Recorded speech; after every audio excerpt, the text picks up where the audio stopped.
We've got a healthy group in here, so I'm going to go ahead and get started with my introductions. Hello, and welcome to a look inside Palestinian and Israeli classrooms. This is an event hosted by author and activist Miko Peled.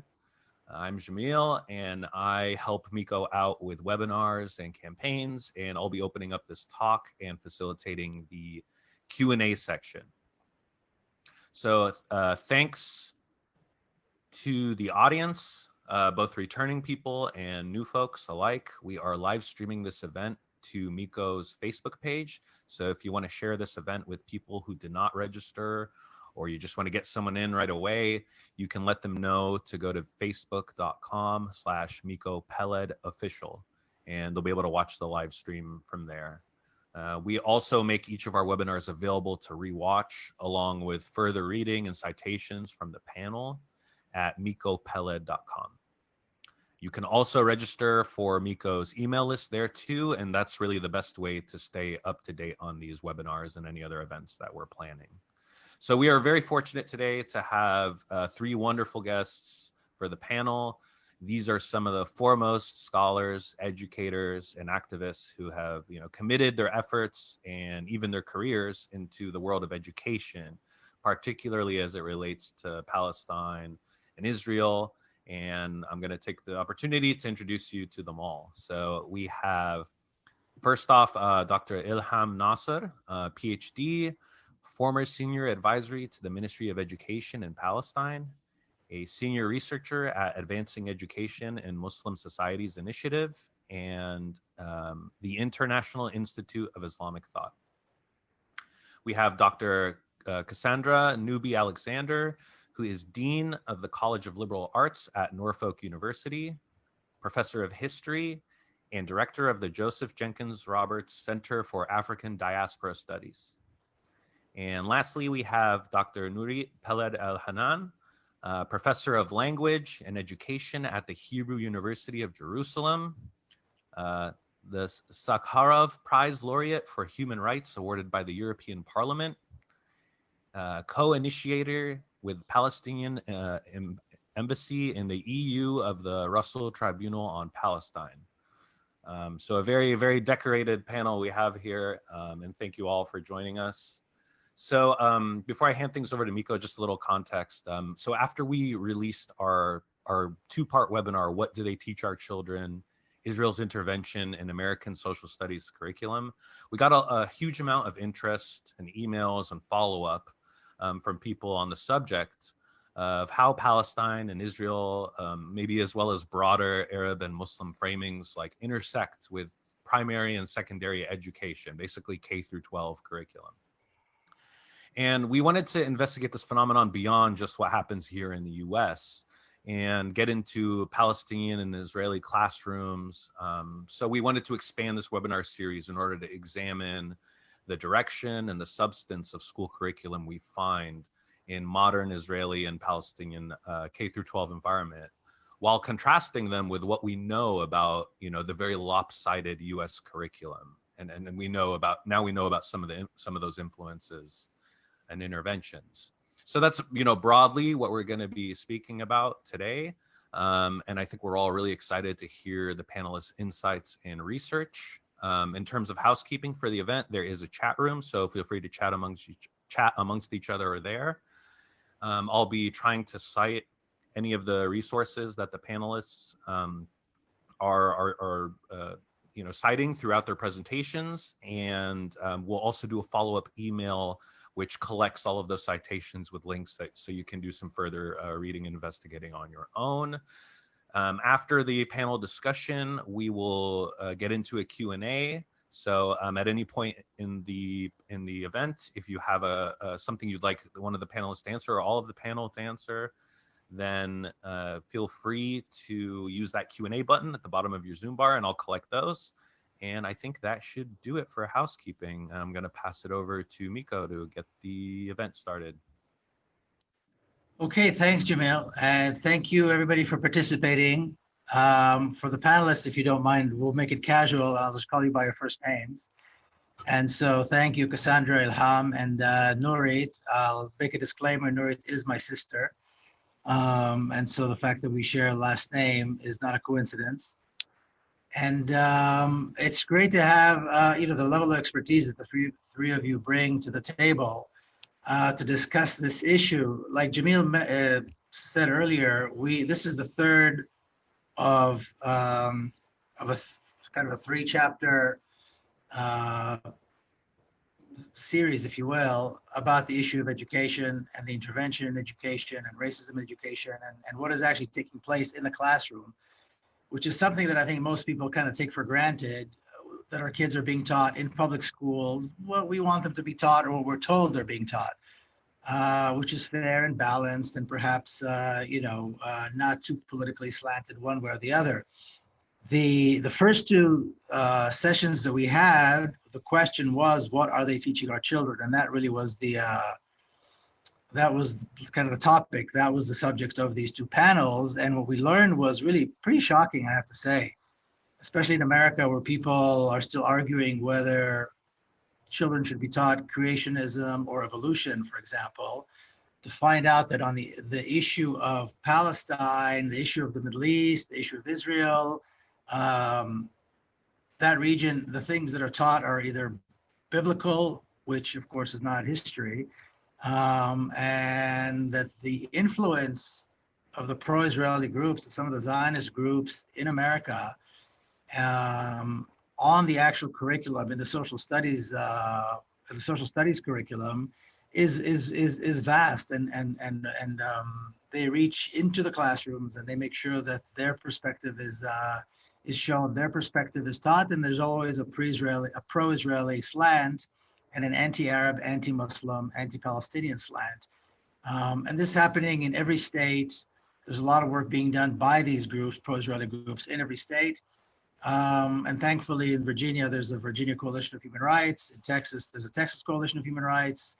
And they've been engaging with the education systems in these states in order to push back, which is very, very good. But really, I have to say, even I was shocked to see just how deep the intervention is. Today we're going to take a slightly different look with the three of you, using your expertise. We're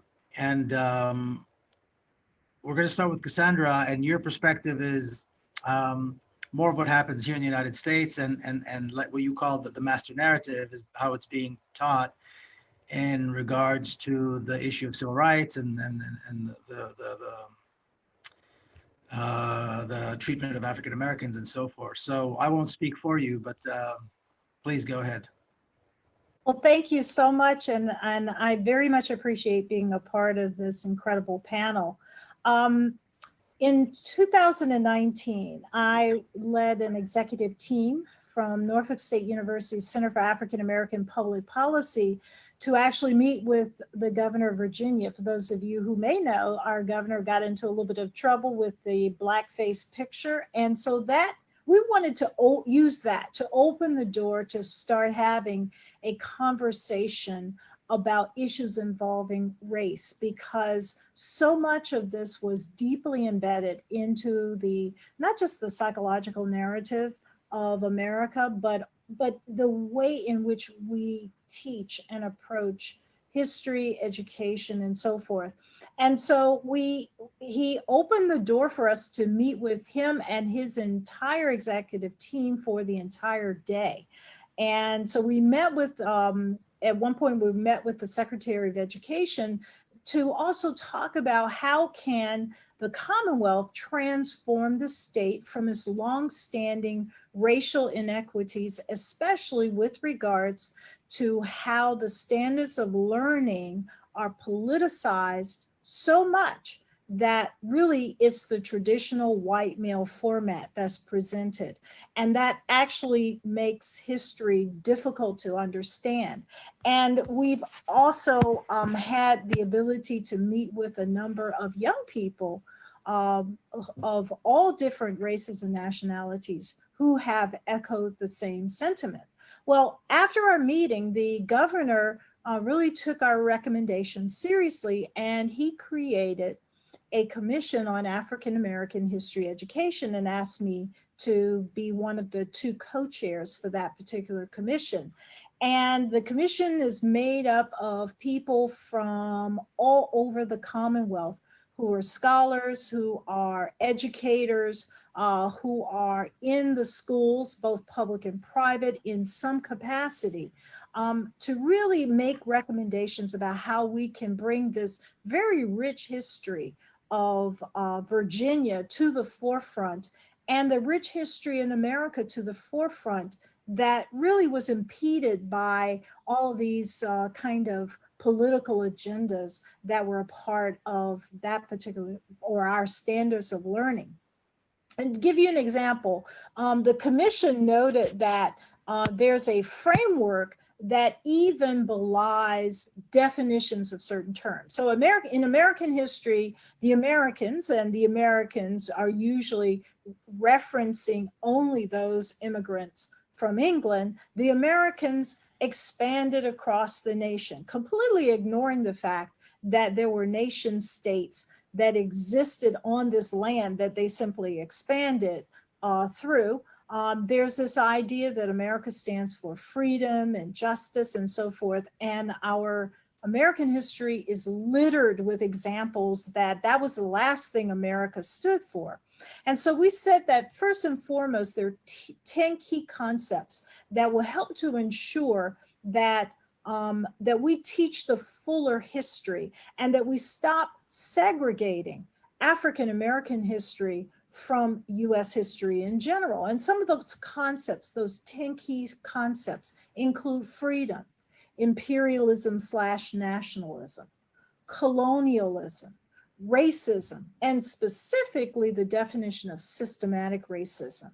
Another key point, capitalism or economic motivation, citizenship, servitude, and enslavement. And they were, of course, 2 very different things. Advocacy and agency, cultural expressionism, and finally, invasion/colonization.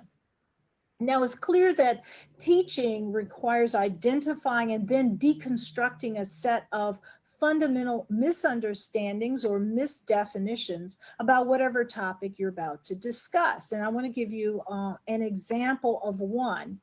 And this was written by Dr. Hassan Kwame Jeffries, who is an associate professor of African American history at Ohio State University. He's also the author of a 2009 book called Bloody Lowndes: Civil Rights and Black Power in Alabama's Black Belt. This was published by New York University Press. He's also the producer of a podcast called Teaching Hard History, where he observed that you must begin by identifying and then deconstructing whatever the master narrative is. And so what Jeffries did was he observed that it's important to portray things as they actually happen while illuminating the distortions created by the master narrative so that people have a comparison and contrast in order to understand what they've been told is the history versus what is actually the history. Now, to give an example, in the case of the master narrative of the civil rights movement, according to the master narrative, the civil rights movement didn't begin until the Brown versus Board of Education decision in 1954, and then continued through an interracial alliance led by Dr. Martin Luther King and a coterie of a handful of Black male ministers, who then received unwavering support, not only from an interracial alliance, but from US Presidents John F. Kennedy and Lyndon B. Johnson. And according to this master narrative, these presidents put the full weight of the government and its agencies to fight discrimination and white violence against especially Blacks in the South. The master narrative continues by blaming Blacks for not being satisfied with their progress. And as a result, we would see this Black Power movement, which was an incendiary, violent movement that sought to destroy American society and culture. And that, of course, despite the acknowledgement by Southern whites that discrimination against Blacks was wrong and the elimination of all discrimination occurred, of course, the master narrative supporting that, the reality was very different. Now, this master narrative rests on a series of set false assumptions that make the actual movement almost unrecognizable to reality, locating the activism, first of all, to a specific period, as if only in the 1950s and 60s we would have this activism. These misconceptions would mask the civil rights movement's most fundamental characteristics as a diverse movement with numerous constituents, goals, and tactics. Instead, of course, the master narrative describes it as a monolithic, singular movement. And of course, the master narrative substitutes the fictions that reduces racial discrimination to personal prejudice. It limits civil rights leaderships, as I said, to Dr. King and a small group of ministers, and it distorts the movement from a larger Black freedom struggle that began as early as 1619 and continues even until today. It also ignores embedded cultural injustices and racial bias. And instead, the master narrative creates the myth of perpetual racial progress that was localized to an exact place, i.e. the South, a precise time period and type of protest, marches and sit-ins, a shorter time period, 1954 to 1965, and a specific group of activists. And what Jeffries does is he suggests that the way in which the civil rights movement should be framed includes positioning it so that we understand several key components. One, that there was a continuum of Black protests. Two, that Black protests extended beyond the South. Three, that the protests did not just involve Dr. Martin Luther King, so moving it away from a King-centric approach. Four, that the movement was about pursuing freedom rights, not just civil rights. Five, that the movement was more than simply a nonviolent crusade. Six, that mobilizing and organizing was first and foremost at the grassroots level. Seven, that the movement was not a blame game, that instead the movement was looking holistically at what was happening, why was it happening, what were the reactions to what was going on, and how people were trying to move forward. Next, the multiple approaches to how things changed, not just, okay, so these presidents pushed to pass certain legislation, Congress passed those legislations, and of course, zippity-doo-dah, everything is wonderful and great.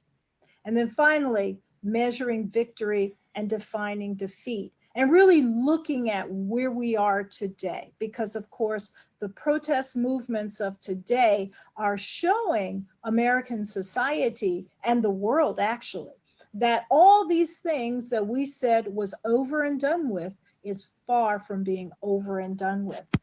Now, if school systems throughout the world take an important hard step in evaluating their localized past and identifying how they all have a very flawed master narrative that supports the status quo, it will begin the important process of educating our future generations about the national and international reality. Virginia's Commission on African American History Education is in the process of helping the state move along that path. And I believe that this can be a model for not just similar commissions throughout the United States, but commissions throughout the world, because it can bring together scholars and educators that can help develop a model curriculum that is, for the most part, devoid of any kind of political agenda, that reflects a much more broader and more balanced perspective of our history. Thank you so much.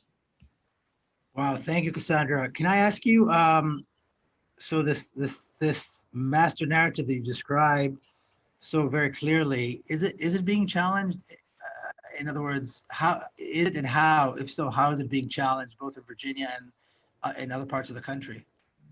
Um, there are there are scholars throughout the country who have actually been challenging this master narrative. And those states that do not have a political lockdown on change, on addressing and looking at racial issues, those states are actually invested in changing those narratives. But you still have a lot of politics involved, because the master narrative rests on the idea, first and foremost, that of American exceptionalism, that America is America because it's so exceptional. And the reason it's so exceptional is because, the basically white people from England and from other parts of Western Europe came to this country, settled it, and created this incredible civilization. And while there was, there were some problems. We had, a bad chapter in American history called slavery. We folded these individuals into America and used their talents and abilities to make America great.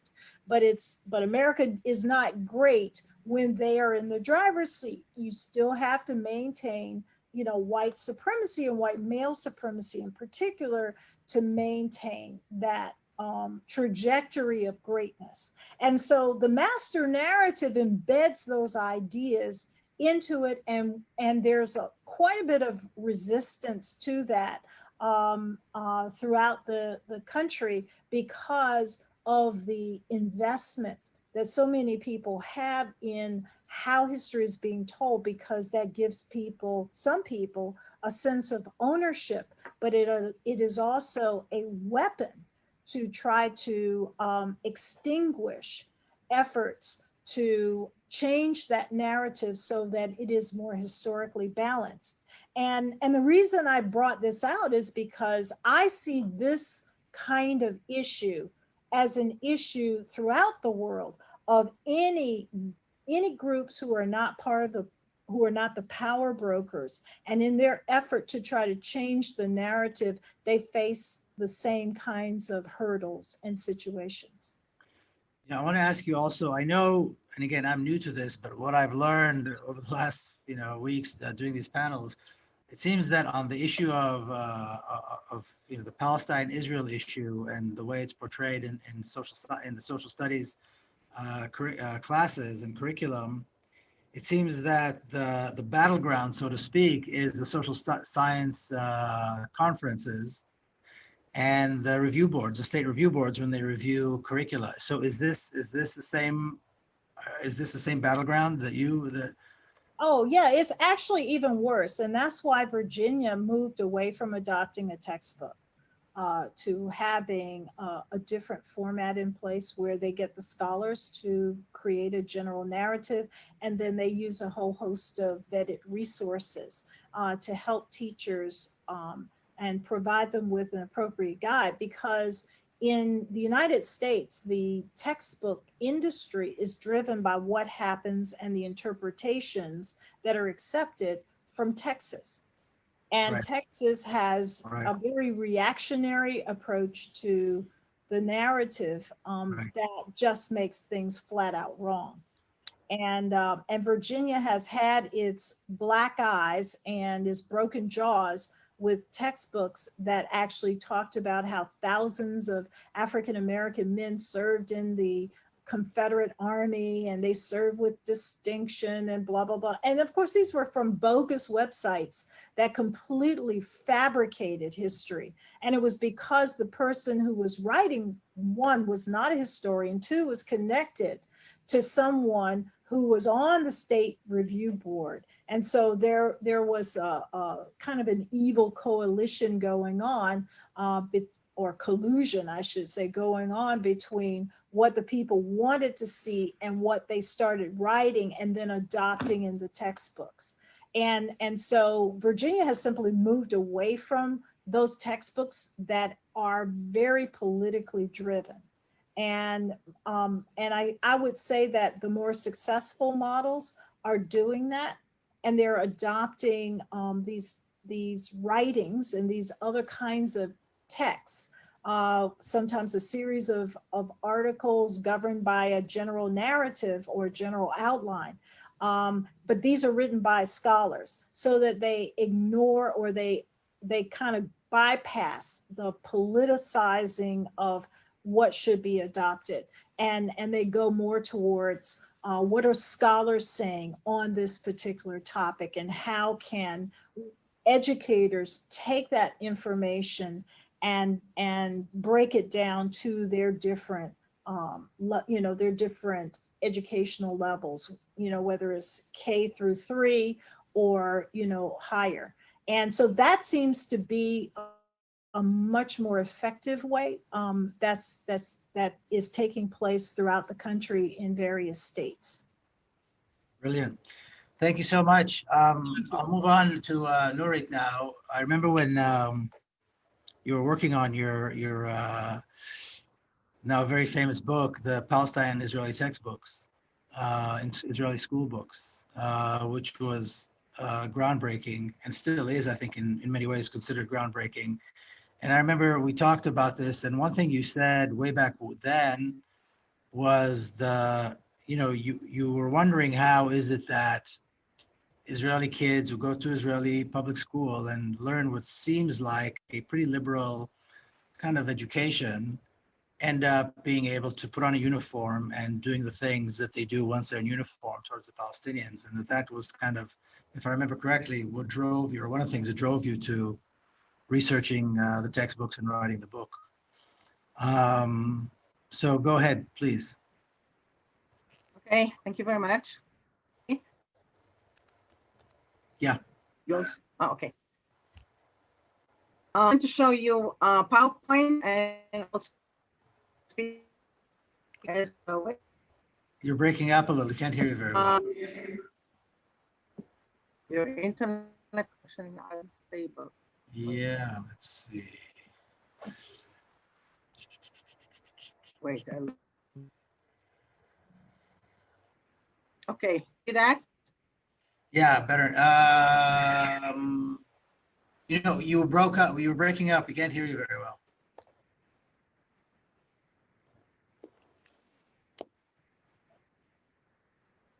Well, we can see, but we can't hear. We can't hear you. Okay. Okay, now we can hear you, but we missed what you said up to this point.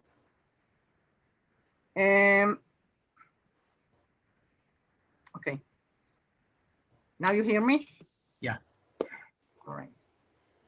So I'll share it again. I'm going to show you the PowerPoint, and I'll speak along. I'm going really to speak mostly about my my study, and to show how school books really legitimate society in Israel. Now, school books, wait.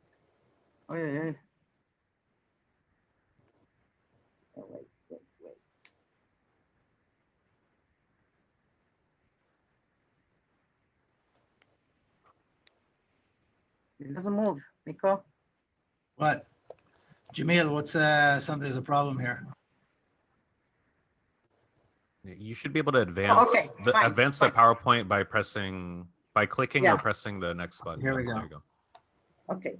So this is the book, and it was published in 2012, but I'll show you also some examples from 2013. After that, a very recent study that came just now shows that after 2013, most books just don't mention Palestinians at all, and don't mention Palestine, and don't mention the occupation. So there's nothing to do research on.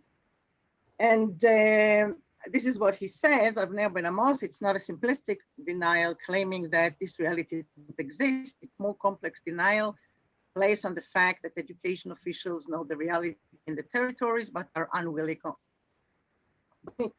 There's kind of self-censorship, but really the books do not mention Palestine or Palestinians anymore after 2013. Now, my theoretical ground for doing this research is multidisciplinary, as you see here. I'm not going to go into each and every one. It's a very multidisciplinary, supradisciplinary. And the question, as Miko said before, are how are the oppressors educated? And this is a paraphrase of Fanon's question, how do the oppressors behave? I hope you know who Frantz Fanon is. If not, he will give you some indications later. And this is the question that I ask myself, really. Yeah, how do nice boys and girls reach this point? Okay, reach this point. This girl who is called Ruth, she was, I think, 11 years old. She took scissors and she was shot in the head. And as you see, the people around are taking pictures. And you ask yourself, how come nice Jewish boys, here it's only boys, but girls too, reach this point? Now, textbooks is only one component of education and culture. It's not everything. And upon entering Israeli schools, you immediately see slogans like love the other, respect differences, and the other is me.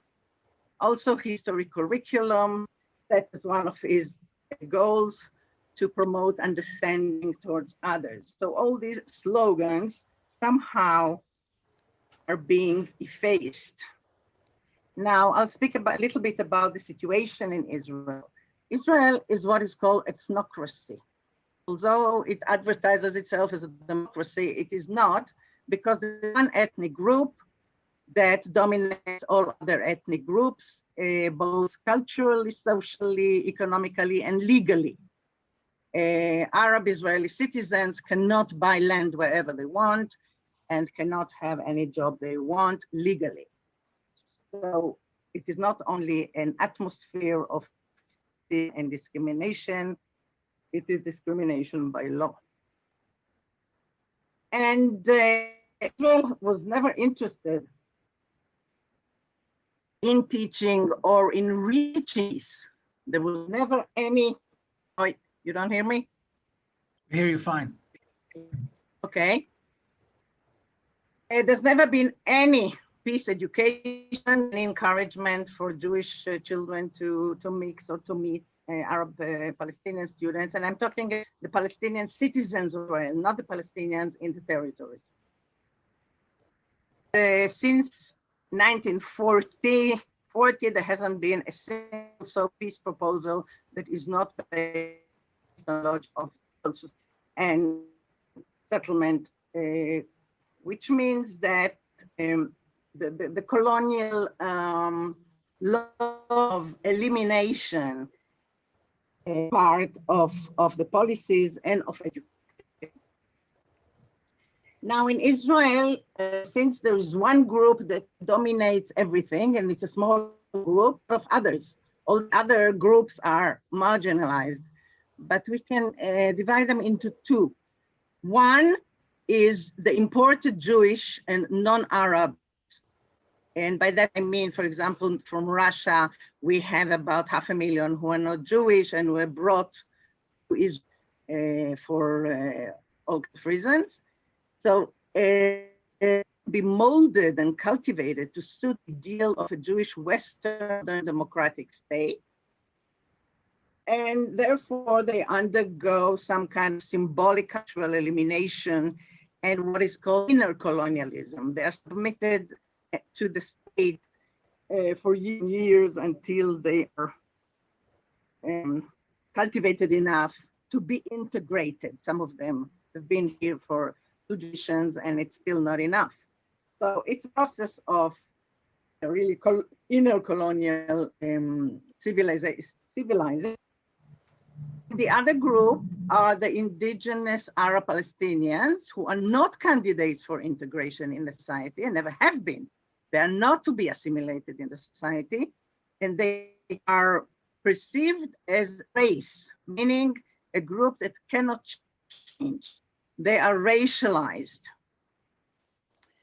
And they suffer from symbolic, cultural, and physical elimination. This is the difference. Now, because you have these others that are not supposed to be in the center, not supposed to be among us, they have to be confined somewhere. So Palestinian citizens and subjects must be distanced, for they are the foreigners in our midst, and this is a quote from a textbook.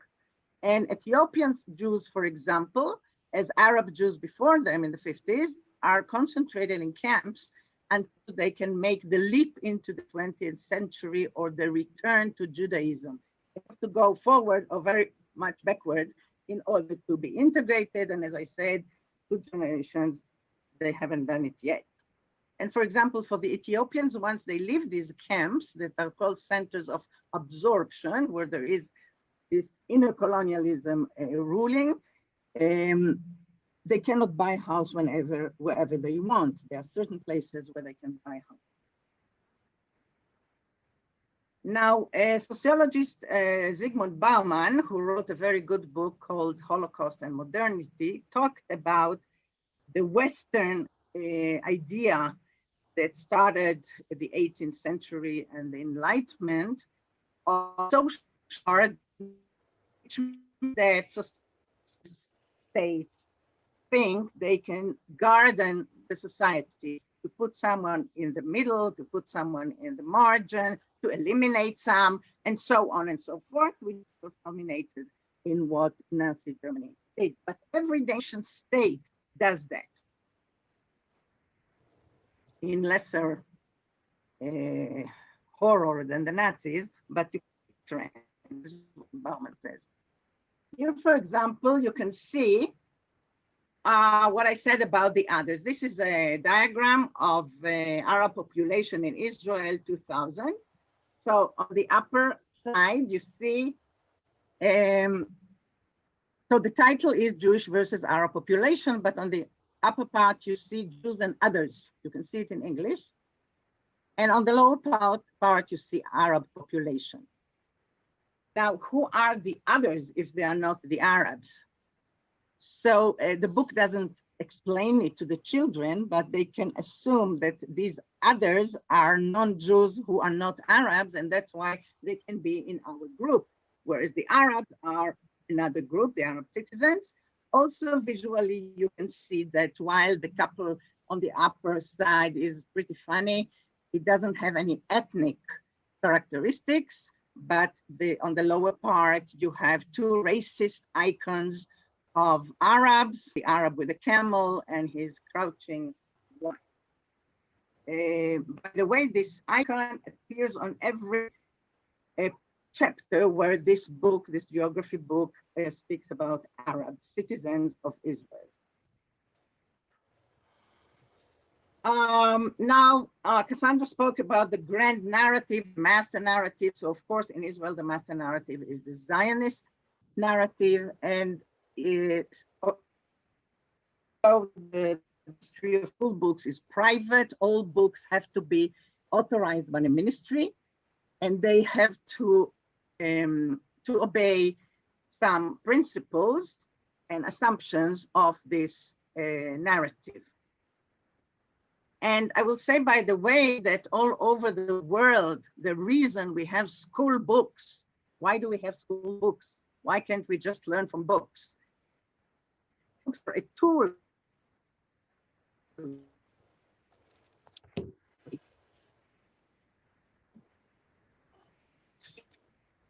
Slavery, it's the Nakba, and so forth.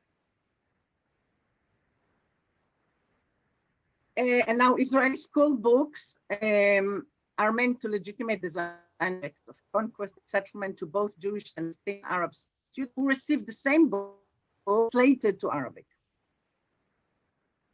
Now, the basic assumptions this master narrative is that Jewish rights on the land, anti-Semitism, and what is called value assumptions, what is good and desirable. Jewish state, Jewish majority, Israeli control. Now, all these, that we will not have another Holocaust. And this is very important to understand in the mentality of Israelis. Okay? The Israeli children very, very like Yablonka, Hannah Yablonka,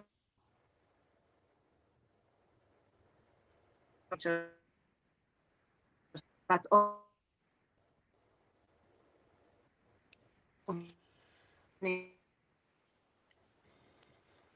books never. How do they have in order for the Holocaust not happen again to us?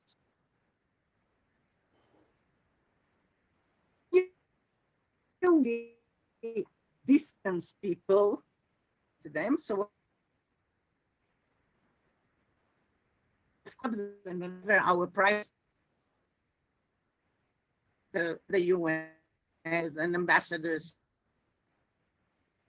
we will not let them exterminate us again by Hitler,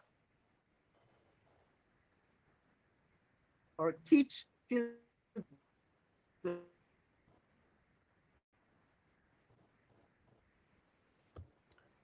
Jamil, are you that I think Dr. Nurit's connection is just very weak. I'm showing a strong connection here on the Zoom that I'm hosting, so I'm not sure there's a whole lot we can do. Maybe we can come back to her at some point. Maybe you three. Can't hear you. You can't hear me now. You're breaking up all the time. You.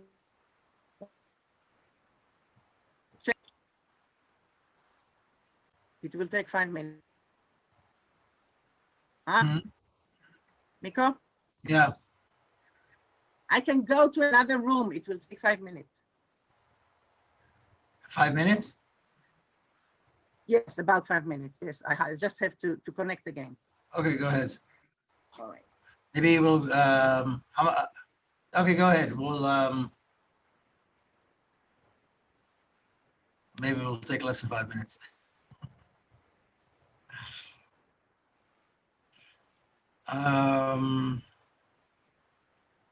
So maybe what we'll do, Ilham, maybe we'll let you get started, and then Nur can pick up where she left off.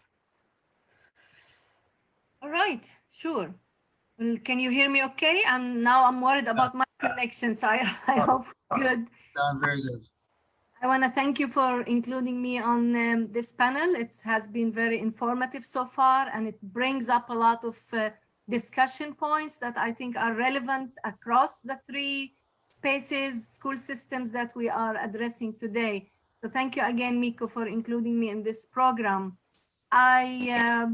I want to say that, in addition to my work in research that Jamil mentioned earlier, I also taught social studies to teachers who are becoming teachers in Virginia and at George Mason University for 12 years. And I had the experience of seeing how the Middle East is portrayed in those, in the textbooks, as well as the curriculum in general. I think Nurit made the distinction between the textbooks and the curriculum in general. I also have been involved with the work of the National Arab American Women Association, and it's part of my volunteer work here in Virginia. And we actually went back to look at the SOL's Cassandra, the Standards of Learning for Virginia, and actually where they mentioned very briefly the Palestinian, the Middle East, in a very shallow manner and very biased manner, I would add, you would still see that one of the standards and the explanation in history is that the Munich attack was marking the beginning of modern terrorism. It's still there in the SOLs.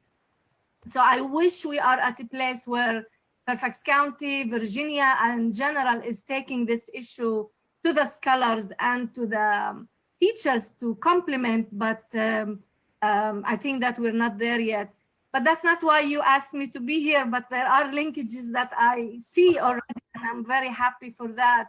And so I would like to share my screen. I just have a few presentation slides just to lead the discussion and to help with the thoughts and to help me with my thoughts as well.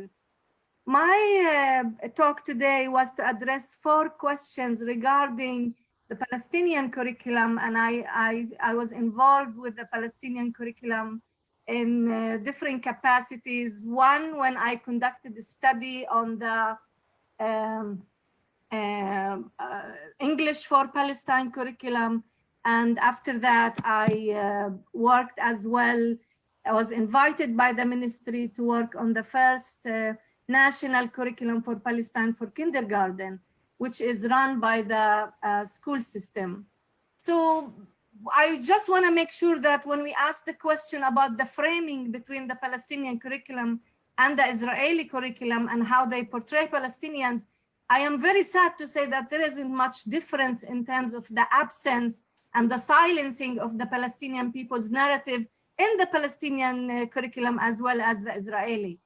But let's make sure that we know the fact. I get this question a lot from our American audiences in conferences and other places where they ask, why is it that we don't have symmetry? Why don't you talk about this symmetric balance between Israel and Palestine?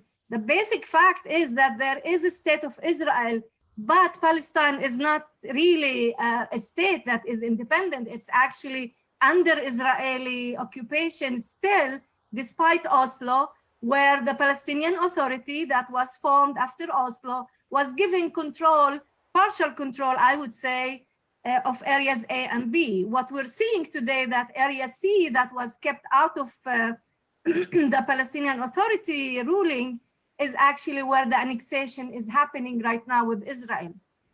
This is important to know, even when we're talking about the curriculum, because the curriculum and why we have textbooks, Nurit started saying that before she got cut off, we use textbooks to convey messages.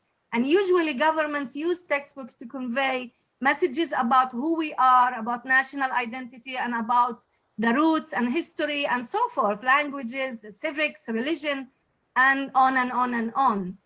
One of the good results, maybe one of the few good results of the Oslo Accords between Israel and the PLO was actually the establishment of this national curriculum for Palestine. Beyond that, we see that the conflict really did not leave the textbooks, that the war on messaging regarding Palestine, regarding refugees, regarding borders, regarding where is Palestine, what is Palestine, who is Palestine, has been left, has been silenced and marginalized in the Palestinian Authority textbooks. So that is a fact that politics seep into the curriculum, and maybe that's why we have the textbooks to say that. So in the case of Palestine, after the forming of this committee, high-level interventions were evident in the Palestinian curriculum. Hillary Clinton went to Congress appealing to cut funding for the Palestinian Authority because of the curriculum. Clinton himself, the president, then went and criticized the Palestinian curriculum. NGOs, donors from the EU and others intervened and wanted to have a voice in the Palestinian curriculum. There's actually one of those committees monitoring, NGOs, monitoring the Palestinian curriculum. They call themselves the Institute for Promoting Peace and Cultural Tolerance in Schools. It's a settler-funded organization that if you go to their website, they look very peaceful, and tolerance is one of their big titles, but their job has been to monitor the language in the Palestinian curriculum, especially in history and Arabic and civics. So now that they are expanding their work in the Middle East, they will be happy to know that even on the larger scale of how Arab countries address the Palestinians, the Palestinian issue has been silenced. We look at textbooks from Egypt, Lebanon. Even if you look at UNRWA textbooks in Jordan, in Jordan and Lebanon, you will also find that the host community history is taught and not necessarily the Palestinian history. And I want to make the distinction between the historic Palestine land versus the stories of the Palestinians, including the refugees, including people in Jerusalem who were annexed and added to Israel as the capital of Israel. And there are different, diaspora Palestinians. There are the Palestinian Israelis, Palestinian Arabs in Israel that Nurit talked about, and how their identity and who they are has been actually absent. Alternative sources have been used, but at the same time, attempts to revise has been very minimal, and a lot of people look for information somewhere else. The Palestinian curriculum has been criticized by Palestinians as being too sanitized. And one of the results of our study that we conducted with my colleague at George Mason, Shelley Wang, was that English for Palestine was also too sanitized. Children would learn and have passages on London Bridge, but they will not have anything on controversial sites in Palestine. The maps were very minimal. Palestine, if mentioned, would be limited to maybe the West Bank, maybe even Gaza. There is no consistency in how we present Palestine in the textbooks. So the other engagement I had in the addition to the study is that I came in 2015, I was invited by the minister where she wanted to launch a revision activity around the curriculum. It was 21 years after the curriculum was established. Nobody monitored it in terms of evaluation, monitoring of meeting the goals of the curriculum. No Palestinian voices were, allowed to be heard. When I attended that conference in 2015, I came with this message from my work in curriculum instruction saying, we need to really decide, are we want to be the Ferreris of the world or the Deweys of the world, or what do we want from the curriculum? What do we want from children in Palestine? And one of the people who stood there immediately stood up and told me, he was on the committee of the original curriculum, and he said, listen, when we drew the maps for the Middle East and where is Palestine, the American embassy called me personally and scolded me for using these maps and asked to change the maps in the textbooks. So don't tell me anything about Ferreri. Don't tell me anything about Dewey. Our reality is different. And that was the message I got when I went and gave my talk hosted by the ministry. What happened after that, that there was revisions made to the curriculum in 2016, 2017, and those revisions actually didn't go much, further, other than being, some changes were made, very decorative, very minor. And if you ask anyone, even someone who is a math instructor who worked on the curriculum would tell you it's full of errors and it's not what the Palestinian children deserve. So this whole idea of humanizing the occupier, the oppressor, is demanded by powers and forces. But how can you really humanize the oppressor? And I'm talking here about Zionism as a colonial project, not necessarily about Judaism or being Jewish. That's not what I'm talking about. It's the Zionist message of the whole land of Israel that is portrayed in many of the textbooks, and I think Nurit addressed that a little bit in her talk. But the fact that the Palestinian textbooks are not grounded in the realities of the people, their aspirations for self-determination, all of that has been avoided. That means really that there is room for other sources of information to come into play. If we take the example of Jerusalem, and I want to make sure that this whole issue is really very much connected to money as usual, that the funders, including the Israeli government who collects taxes for the Palestinian Authority for some odd reason, I can't explain, maybe someone else can, you cannot do anything without being aware of the funding sources. So in Jerusalem, for example, when Israel annexed the two parts of the city, it became evident that there is an attempt to take over all the schools. Those schools after Oslo were supposed to remain under the supervision of the Palestinian Authority. Slowly and eventually, most of the schools had to give up their affiliation with the Palestinian Authority to get funding from the municipality. Of course, it also has to do with the Palestinian Authority neglecting the Palestinians in Jerusalem and not giving them salaries. There was continuous irregular paying of their salaries. Schools are really in dire situation. Schools either chose to join the municipality or were forced to do that. And the condition was, if you receive funding, you have to use our curriculum, the Israeli mandated curriculum in Jerusalem. That gives you Jerusalem, I think, brings a lot of the conflict and issues related to the conflict into play, even with the curriculum. The last thing I was involved in as an advisor to the ministry, but also funded by the American Near East Agency, ANIRA, I'm used to saying ANIRA, and Save the Children and other NGOs, international NGOs. My involvement was to lead a team that worked on the national curriculum for Palestine for kindergarten. The Palestinians Authority and the Palestinians never had a curriculum that was Palestinian at its core. They used the, translated curricula coming from other places.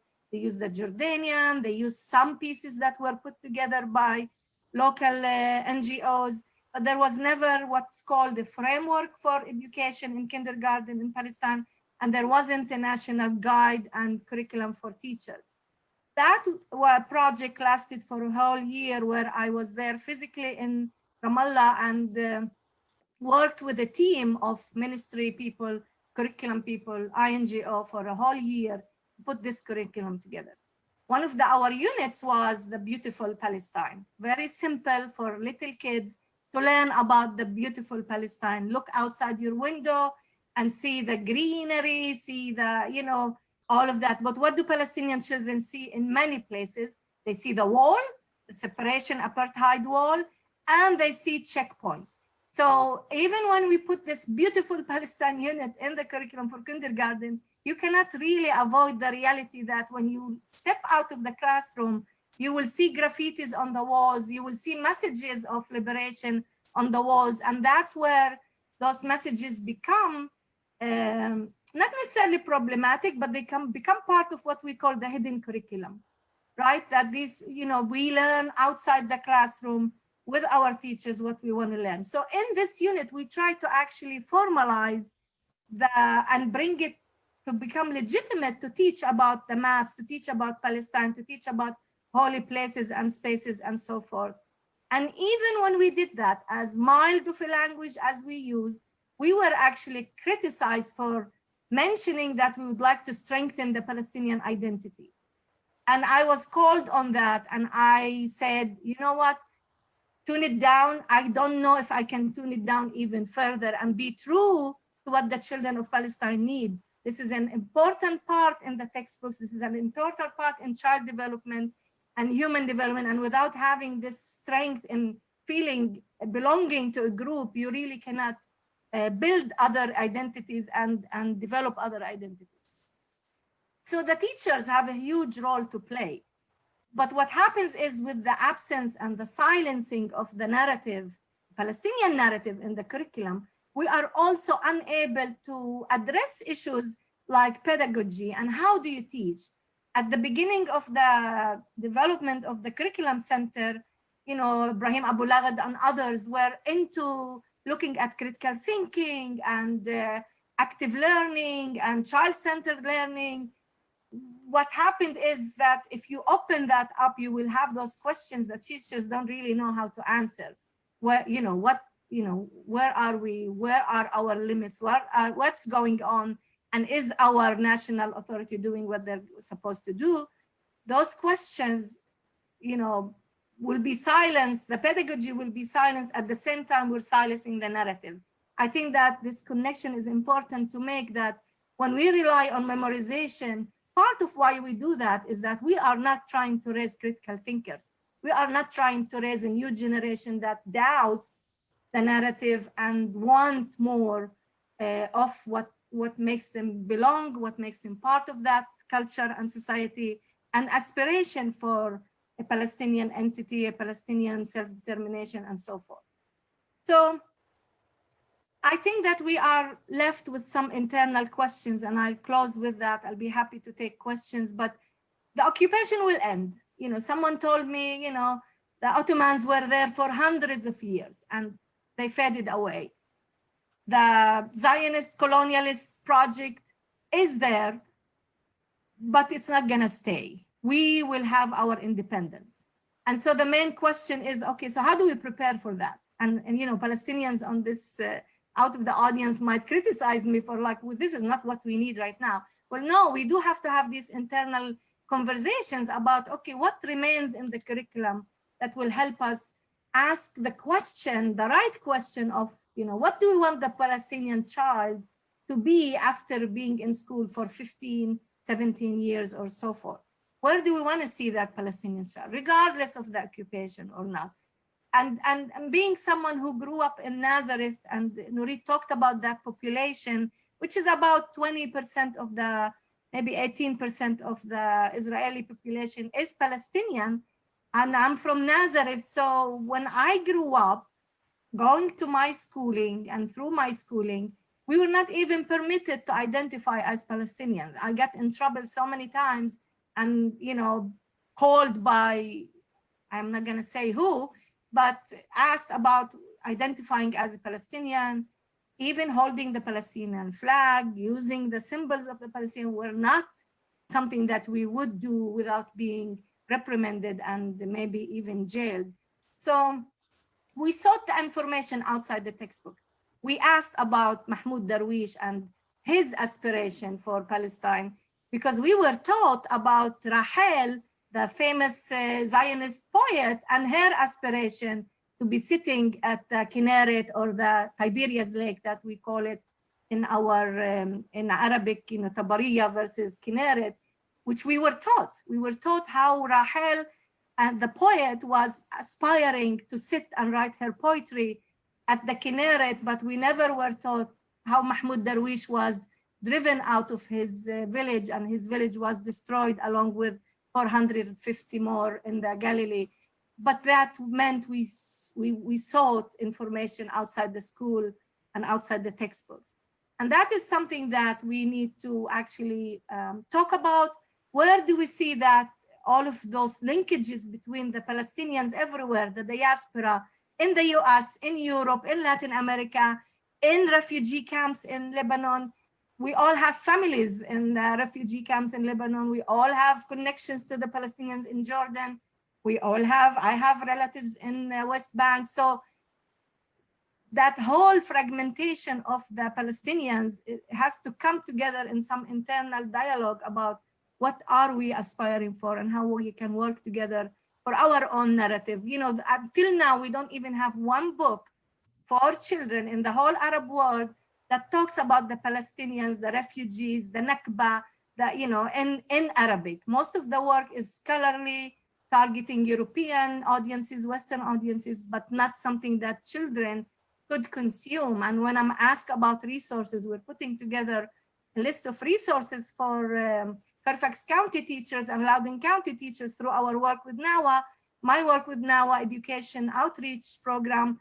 And we are, you know, having difficulties finding resources, you know, in Arabic, but there are some in English. So I think that has to be also at the table, and I'll stop here. And thank you again for including me, and I'm happy to respond with some questions that may come up.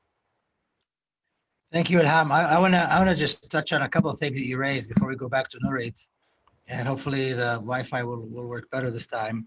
But Ilham, you talked about teaching Palestine, beautiful Palestine, to Palestinian children who see the army and the settlements and the wall and so on. It's funny, it just reminds me, I just spoke to Susan Abul Hawa yesterday from my podcast about her new book, Against the Loveless World, which really talks a lot about that. But you know, people always ask, and and I'm sure they ask you this all the time about the Palestinians teaching hate and the curriculum teaching hate. And, and you touched on that, you want to teach them beauty, but they look outside and what they see what they see is they don't see the beauty, and they're not allowed to travel, especially if they're in the West Bank or Gaza. They're not allowed to travel outside to see other places that are beautiful, although certainly within the West Bank, there are beautiful spots. At the same time, you don't need to teach them to hate, because how can you not hate the soldiers, and how can you not hate the wall, and how can you not hate Israelis and Zionists when this is what they've done to your country? So this is, I think this is, it's a weird predicament. And I know that in Jerusalem, it's particularly difficult because they're under so many different pressures within Jerusalem, because they have an added element that they don't have in 1948 schools and they don't have in the West Bank, if I'm not mistaken. Right. And I remember I was invited to speak in Jerusalem at I forget what it's called. It's a high school. It's called is it called the International School or the Jerusalem School, Right. where Yeah. they teach in English. And they're supposed to be kind of all for dialogue and all for beauty and all for working together, and they speak English. But in the Q&A and after the lectures, the older students came up to me and they were fuming. And how dare I even talk about hope? How dare I talk about, because I talk about a free Palestine from the river to the sea, and that vision of moving beyond the two states and all that. And there are fuming. How can you talk to us about this nonsense when look what we're facing, And these are young, very, so obviously they didn't learn this in school, is what I'm saying. These aspects of their identity, these aspects of what they know, they obviously didn't need to learn in school, because this is the life that they lead. Another thing that I think is, so when you talk about preparing them for independence, what is the context? Is it independence along, this kind of what I consider to be a imaginary, mythical two-state solution kind of independence, or a more realistic independence, a post-Zionist, one person, one vote, right of return kind of independence? So do you have an answer for that? In other words, in talking about preparing Palestinians for independence, is it along the mythical lines of the Zionist kind of perspective, or is it a real free Palestine? What do you see when you talk about that? Yeah, and this is a big question, and I don't represent the Minister of Education or the Palestinian Authority in anything. If I answer this question, I will answer it as Ilham.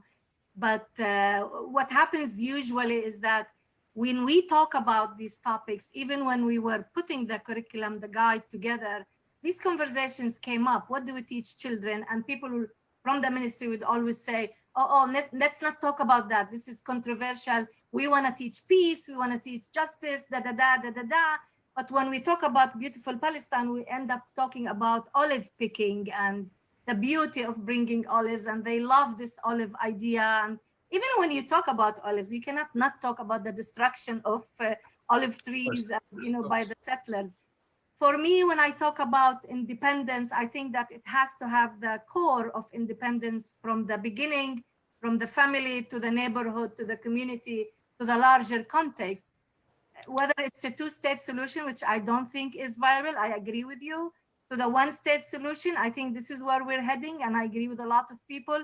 But we also have to do something about how would this be managed, how would it be beyond the post-Zionist rhetoric. And we see that even within the Israeli society, there aren't really total agreements on what's going to happen next. So in my opinion, I think we're moving away from this limited notion of independence from the two-state to the one-state. But this is Ilham and not necessarily my work or my work with the ministry. It's fine. Your voice is good enough as you are. You don't need to be representing anyone. Exactly. No, I don't want to be blamed for saying something. And the thing is, how do you teach about a beautiful Palestine without teaching about Lake Tabaria? How do you take Lake Tabaria, the whole story of Dahr al-Omar, which nobody, of course, in Israel ever heard of, who was his environment, which is so beautiful and so powerful. Without teaching that, where do you go? So you have to include 1948 Palestine. You have to include Lake Tabaria. He developed Tabaria. He built Tabaria. He built Haifa. He built these cities. He created Akka. You know what I mean? You can't really talk about a beautiful Palestine without expanding Palestine beyond the Bantustans of the West Bank. And I want to touch on one. I'm sorry. We actually addressed that through what we called the, not necessarily the history of Palestine, but the landmarks, major landmarks of Palestine, including, you know, the mosque, the Aqsa Mosque in Jerusalem, the Akka, you know, what is that? The mosque there in Akka, and all of these were, you know, are part of what we called, not necessarily addressing it in current terms, but more as historic sites of Palestinians. That's how there's the Zahir Omar Mosque in Tabaria, which is barely standing still, but it's still very beautiful and incredibly important part of the historical Palestine. I want to touch on one more thing with you, if I may. And by the way, speaking of Zahir Omar, I would highly recommend people to buy Ibrahim Nasrallah's wonderful epic saga, The Lanterns of the King of Galilee, which is about the whole story of Zahir Omar, which is not very well known, even though he played such a significant role in the history of Palestine, the more recent history of Palestine, 18th century. Yes. But you talked about the percentage of the citizens, of Palestinians among, you know, which is an interesting way that Israel does math. It's this very strange math because they count the Palestinians when they talk about population, they count the Palestinians who have citizenship, but these are only Palestinians who live within certain boundaries, whereas they don't count the other Palestinians who live under boundaries, but they do count the Israeli Jews who live anywhere. So it's a very, very strange kind of math that they do when they count the population. So certain Palestinians, and really the Palestinian citizen, the citizenship, that idea, that identity that particular certain group of Palestinians have is really the only remnant of the pre-1967 reality. It's the only thing that still exists because Jews have gone everywhere beyond 1967 anyway. So I think that's interesting. And also I think, you know, in being afraid and being arrested for holding the Palestinian flag, you know, you go around Nasra, you go around the Nakab, you go around Palestinian towns in 1948, you see the Palestinian flag everywhere. And you see Najil Ali and Mohamdallah everywhere, in Jaffa, you see it everywhere. In other words, the identity as Palestinian has been strengthened. You know, I have friends in the Nakab, Palestinian Bedouin, they have no question about their identity as Palestinians. They also happen to have this dubious citizenship, but that goes beyond that. So I think that's also my experiences have been like late 70s, early 80s, where, you know, but that was the reaction to not allowing people to learn about who they are, which you're pointing out. Of course. And I think in the 70s, people still used the term Israeli Arab, whereas today, nobody uses that. Palestinians I don't know any Palestinians, and I know many Palestinians who live in 1948. So anyway, I just wanted to touch on these points that you raised. So thank you for that. Nurit, how are we doing? Are you ready to proceed? Hopefully we'll hear you better because you were a little choppy before. Okay. Did Rami save the day? No. Okay. Problem, it's a general problem. Anyway. Okay. So I was here and I said that in order to inculcate the idea of removing people, eliminating people, distancing people, first you have to do is turn them into some kind of abstraction, for example, to a problem.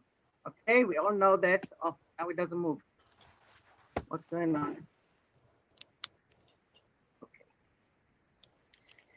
Okay. We know that the Jews were called the Jewish problem, and it was very good in order to convince the Germans that they are superfluous and that they have to be eliminated somehow.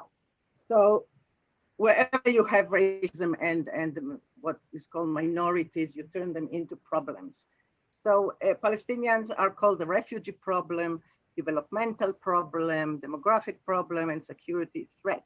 And all these problems in the books are problems that we have to solve. For example, here, the caption tells you that this is the Palestinian problem, but of course you don't see anybody, okay? It's just a problem without people, and it could be any sort of slum problem or poverty problem or any problem, but the caption tells you it's the Palestinian problem. And then they tell you that although Israel came victorious out of the survival war that was forced upon her, the Palestinian problem would poison for more than a generation the relationship of Israel with the Arab world and with the international community. So this problem really acts by itself. It's a self-directed force. It becomes a poison. Again, one of the strategies, the best strategies of eliminating people from consciousness is just not to show them. So here, for example, you have Jabalia, a refugee camp, which is, I think, the most crowded place in the world, but you don't see any people. And Theo van Leeuwen, who studied Dutch and Swedish textbooks, and the presentation of the third world, he says that this is the angle of the pilot who flies too high to be able to see the people on whom he's dropping the bomb. And this is what education calls the objective point of view. For example, when only one book I found that shows a checkpoint, but this checkpoint is empty of people. Okay, it's a flying checkpoint. It's not even a stable one, and it's very abstract for the children who are going to do checkpoints when they go to the army in 2 years. It seems quite lovely. And then they ask abstract question: what is the purpose of the checkpoint? How it represents our defensive democracy? What is administrative detention? What is the advantage? What is the disadvantage? All that is possible because they don't really see the people. They don't see this. And of course, they don't see this. Israelis never see these pictures. So for them, a checkpoint is not so bad. And Miko talked about the population. So another way to really exclude people and eliminate them symbolically is to exclude them from maps, what is called topographic silence in geography. So here you have an Arab population, and you don't know Hebrew, but I'll tell you that on this map, there isn't one Arabic city, not even Nazareth, not even Akka. Only Jewish cities, and the idea is, as you see, that they live not only among us, but upon us, which is the most frightening things for Jews. Now, the West Bank is designated as an area we have no data for. So maybe there are no people there at all. All right. And of course, you have the idea of mental maps. As I told you, when you use the racist discourse towards groups, you have to portray them as violent, primitive, and unnecessary, really. Unnecessary. I don't think we should talk about hate, but these people are really, as the Jews in Germany, are portrayed as unnecessary. Okay, I read that during World War II, there was a survey and the less hate for Jews was found in Germany. The highest one was in France, but they just were superfluous, that's all. So factors that limit the development of Arab village. Arab villages are far from the centers. The roads to them are difficult. They've remained out of the process of change and development. They are hardly exposed to modern life. And that's why it's very hard to connect them to water. And that you should think you're talking about Australia. While in Israel, the largest width of Israel is 50 kilometers. Second, what you have to do after you exclude them and abstract them is really legitimate the confinement. Okay, so one source of legitimation is say that we need the land. Okay, and we have to protect the land for fear that an Arab sequence would cause the detachment of Galilee, for example, from Israel. And here they're speaking about the citizens. As I told you before, Arab citizens cannot buy land. And the book, this is another book, says there's no contradiction between our democracy being exclusionary and segregationist, and it's being a democracy. okay, between the fact that Israel is comprised of civil nation, of citizens, and the fact that several ethnocultural minorities don't have national rights. And they say it in a way that, of course, does not invite any discussion about it. And if they suffer, of course, it's their own fault. Okay, you can read it. I don't have to read it for you. Okay, they have to accept their minority status. And when you go to war, you cannot lament your defeat and so on.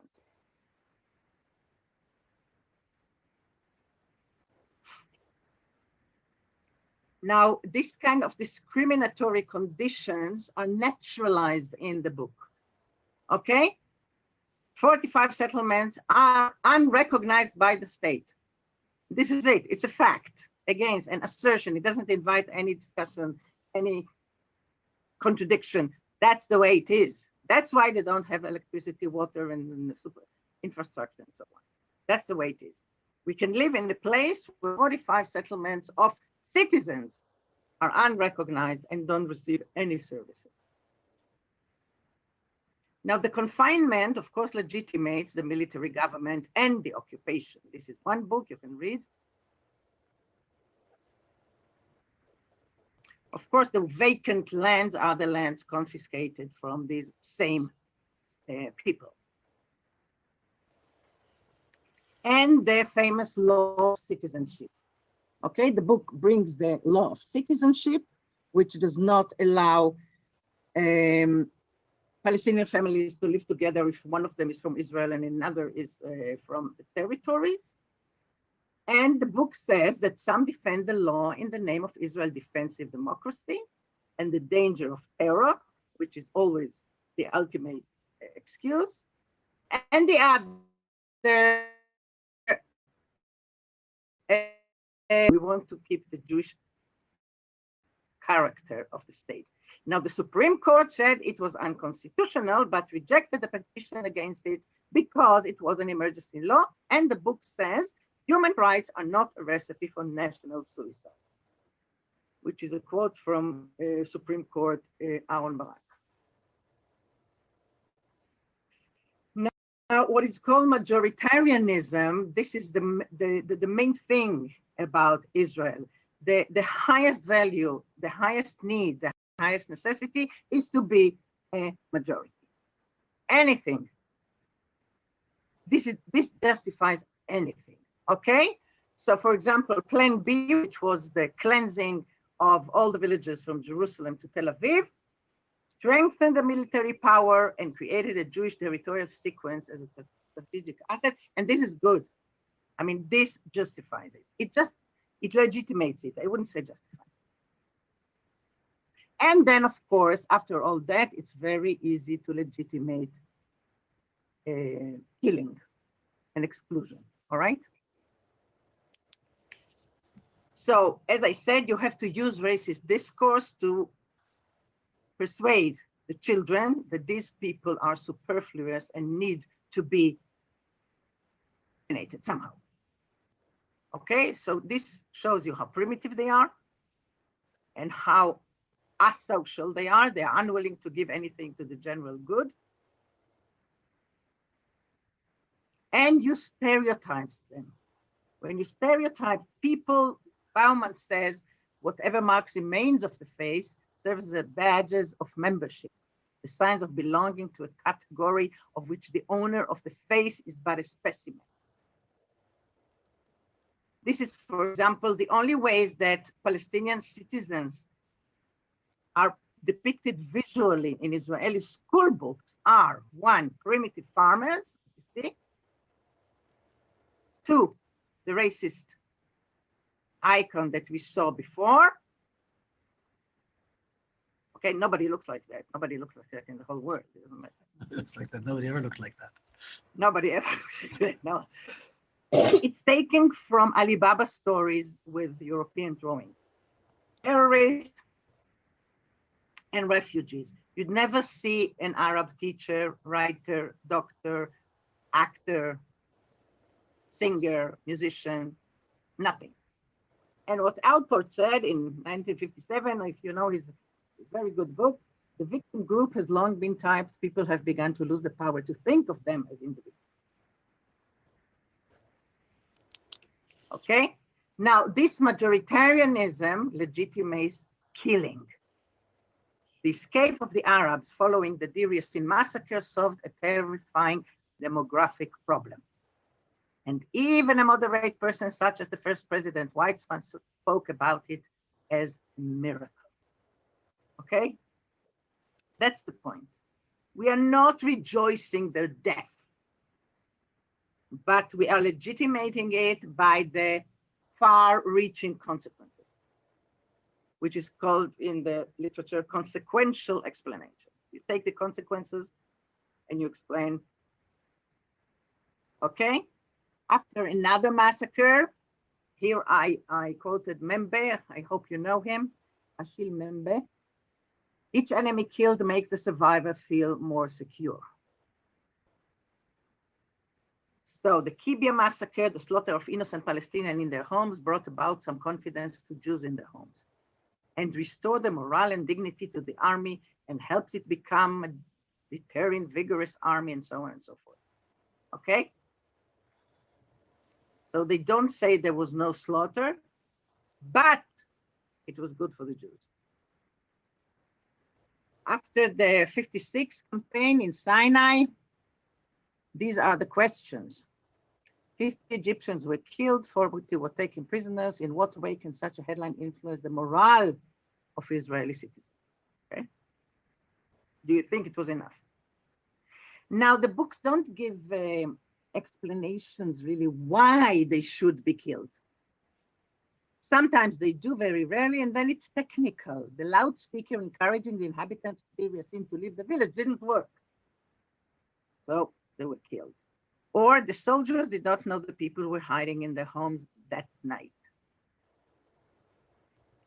By the way, this is what Ben-Gurion said, the prime minister. And the overall claim of the books is the positive outcome for us may condone or overlook evil done to them. This is a phrase by Zizek. He said, everywhere where you have state violence, this is the claim. And I'm going back to what I said before. Every measure taken against Palestinians protects Israeli Jews from another Holocaust. And that's why you have to Nazify them, as the prime minister does and as everybody does. And this is a bit of a paradox because on one hand, they are portrayed as primitive and undeveloped. On the other hand, they are portrayed as almighty and Nazis. This is Netanyahu's speech. I'm not going, you can read it later. And this equation of Palestinians to Nazis establishes the rule of power as an existential necessity and strengthens us versus anything Arab. Anything Arab is going to be Hitler. Anyone. Or Irani or whatever.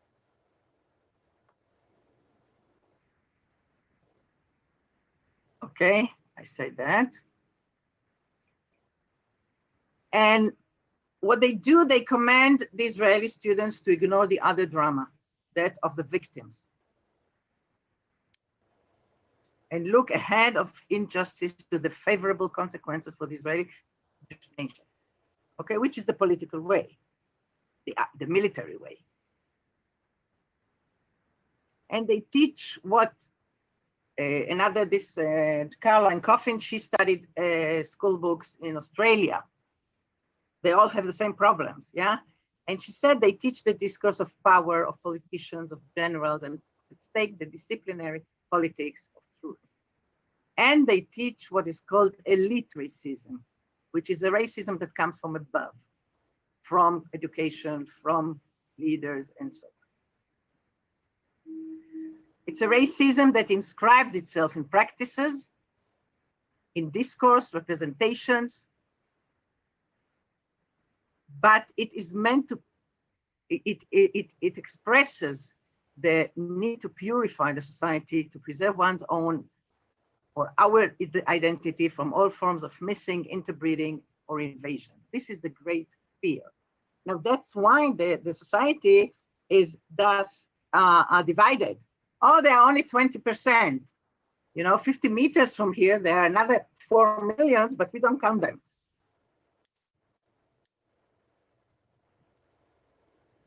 I'm done. Thank you. Okay, thank you. Just a couple of points that I was gonna from things that you said, Noit. You're showing that map, and you said not a single Arab city, but I think what they're not showing they're showing many Arab cities, because Haifa is an Arab city, and Asdod was an Arab city, but these cities that were over, yeah. So it's really cities that weren't either colonized or ethnically cleansed or subject. No, but what I meant was, they don't show a city whose population is Arab. Of course, yes. Okay, in Netanya, you don't have Arabs. In Haifa, it is mixed, yes. Right. But in Netanya and Haria and all this, you don't have Arabs as part of the population, and the map is about Arab population. Precisely, yeah, I get that. But it's and it's interesting that that again, some of these cities used to be Arab.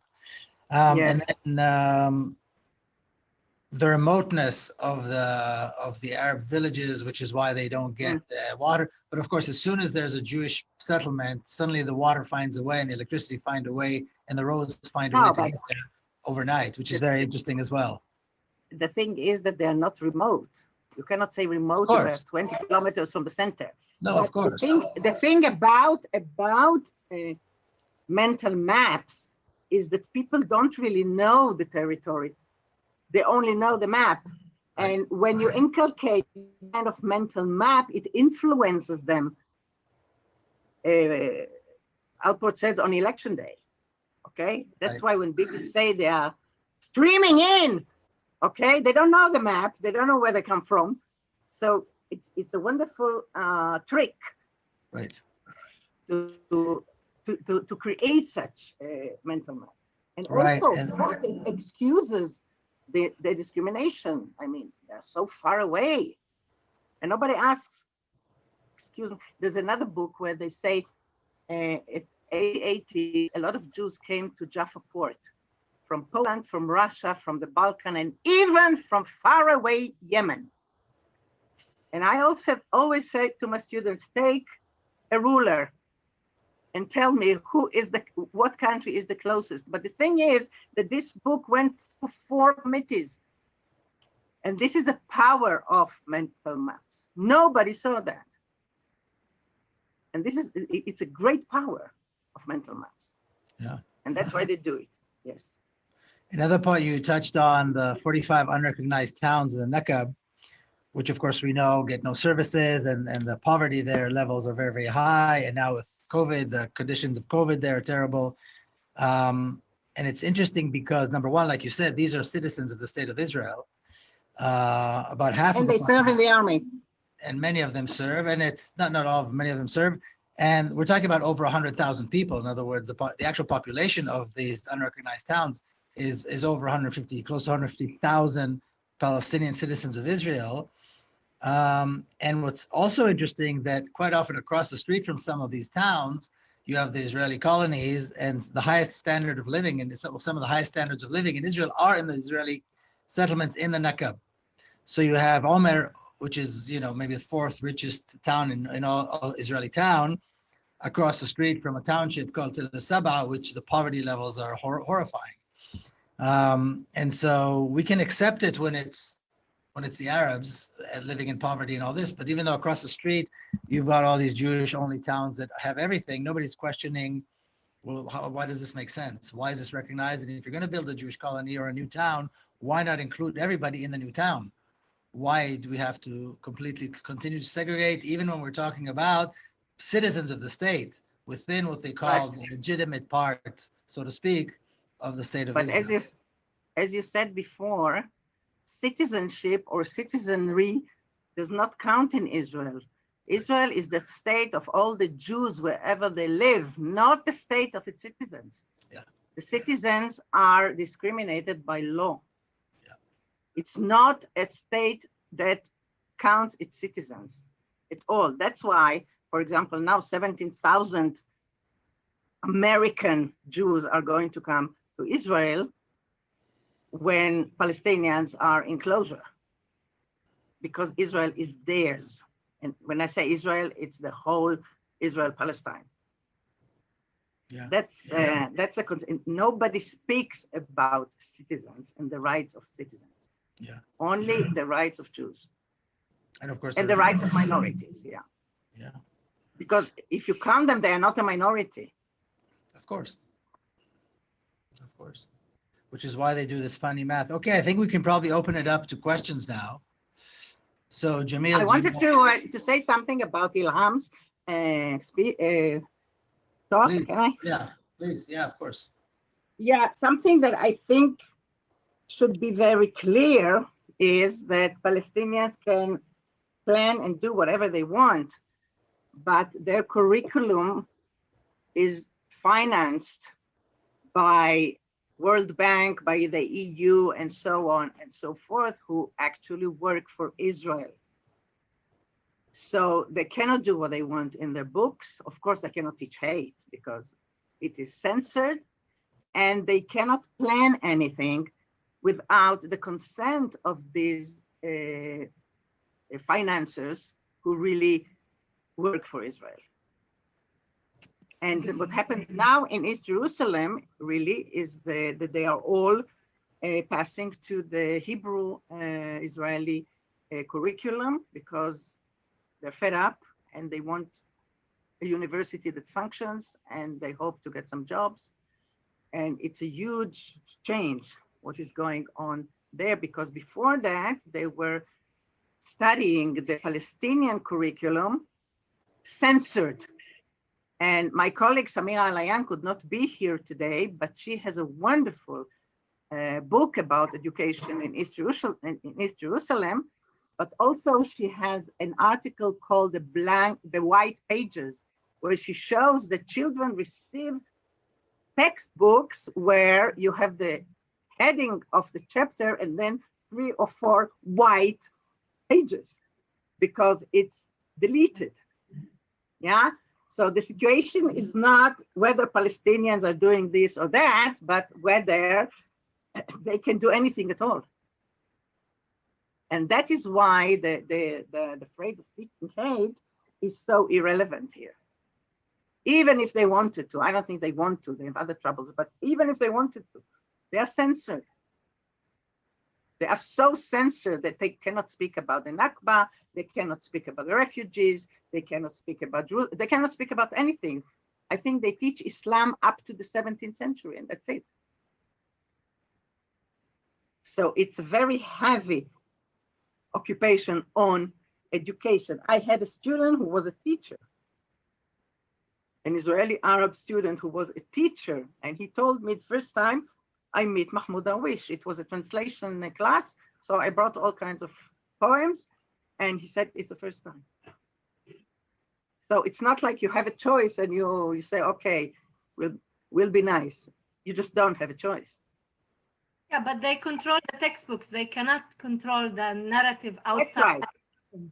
You go That's in right. and see Palestine all over, from PLO leader Yasser Arafat, images everywhere, to singing, to music, to, I mean, yeah, agree. And also the books that so-called teach hate, and we should be very careful about it, are not the books that are issued in the ministry. There are books that are written and issued by private groups, just like in Israel.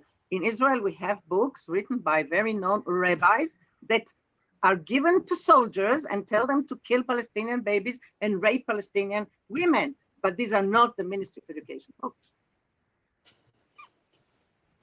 We're not there yet.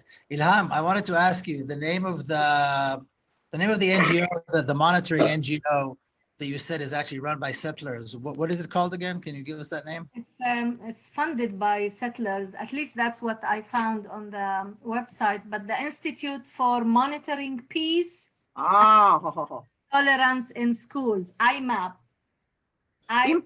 Monitoring Peace and Tolerance in Schools. Yeah, they No, were they're called monitoring impact. the Palestinian. Impact was monitoring the Palestinian curriculum. Now they monitor the whole Middle East, and they should be happy because there's nothing in the whole Middle East about the Nakba, about refugees, about not much. All right. Okay. All right. Now, this organization is not academic, although they present themselves as scholars. They are Yeah. not academic. They rented a room in the university, and that's why they call themselves university people. They cannot publish in any respectable publication, never. But they have huge power in Europe, Yes, huge power. lots of money. 2 years ago or a year ago, they almost made the European Union cut the budget to the Ministry of Education in Ramallah. And I was called urgently, and I took Samira with me, and we went to the European Parliament. We went to the meeting, and we said what we had to say. They reversed the decision. Now they took it again, but last. And then Samira asked this impact man, can you show us the book from which you took your examples? And he said, later, and he just ran out of the room. And I'm talking European Parliament, okay? But they have huge influence. They get money from UNESCO. They get money from the American Congress. And it's really a fraud. It's really a fraud. All right. Let's open it up. Jamil, let's go ahead and open it up for questions. Okay. First question is from Claire. The question is, do Palestinian students learn Hebrew and vice versa? Should I? Yeah, go ahead. Okay. Palestinians officially learn Hebrew. And the Israelis officially learn Arabic. Are we talking about the West Israelis- Bank? Or are we talking about No, I'm talking Palestinians? about East Jerusalem and Israel, inside Israel. Okay, so that's what we need to make clarified. Okay. The residents of East Jerusalem and the citizens of Israel, they learn Hebrew in school. It's not very successful because it's very problematic to learn the language of the enemy and so on. Now there is a huge project of training Palestinian teachers of Hebrew, and I teach them, and it's amazing. I mean, they have to really do all kinds of juggling in order to teach the children this language. But the thing is that in Israeli schools, it is presented as very important for the army to know Arabic. And in the Palestinian schools, it's presented as very important because there is no college or Palestinian in Arabic in Israel. They must learn in Hebrew-speaking institutes, and it's a huge problem for them, really huge problem. So in the West Bank, some of the schools offer Hebrew, if that's the question, and some of the secondary schools offer Hebrew. But if I'm not mistaken, it's all electives if you choose to, and not all of them, of course, offer Hebrew. Now, remember also that Arabic was an official language in Israel until a few years ago when it ceased to be a formal official language of the state. Now it's only Hebrew, and that impacts how people feel about learning Hebrew, not just the enemy, the oppressor, but also the status of the language in the country.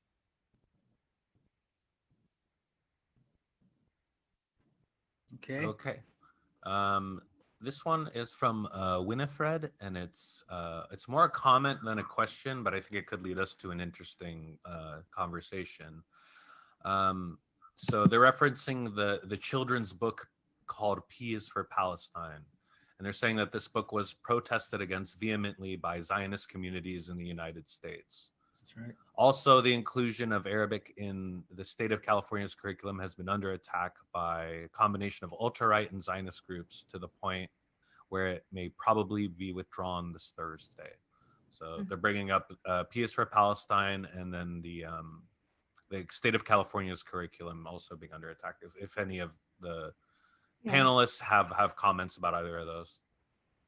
Well, the P for Palestine was written by an Iranian American author who wanted to teach something about Palestine, to bring to light, you know, what the alphabet and teaching young children about Palestine.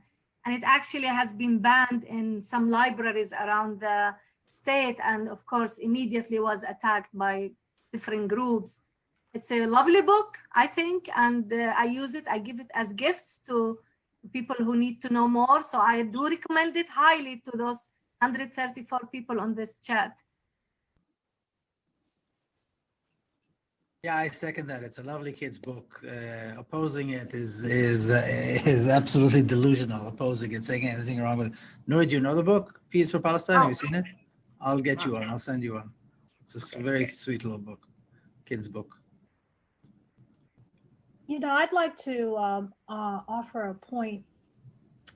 There's a lot of discussion about what you should expose the younger children to. And whenever you bring up these hard issues, there's always the pushback that this is teaching hate, that this is teaching a subject that they are not yet ready to understand. And I don't know how many people remember being that age, but there are a lot of concepts that you can understand. And if you know that the first 7 years of your life are critical, it imprints the way that you see your society and culture.